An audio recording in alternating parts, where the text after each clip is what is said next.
عزیز دل من، خوردنی که توش عق زدن نباشه اون ساک، یعنی ساک زدن درستی نیست، یعنی تا تهش رو نخوردی.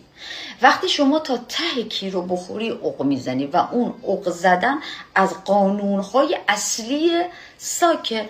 یعنی شما وقتی که داری میخوری باید به حدی این کیر رو بدی داخل که عق بزنی. خب این یعنی اینکه شما بخور خوبی هستی. اگر عق نزدی 2 تا دلیل داره: یا بلد نیستی بخوری، یا کیر آقای کوچیک. اگه کیر آقای کوچیکه که عزیز دل من شما با خایه هاش باید بخوری که شاید بتونی عق بزنی.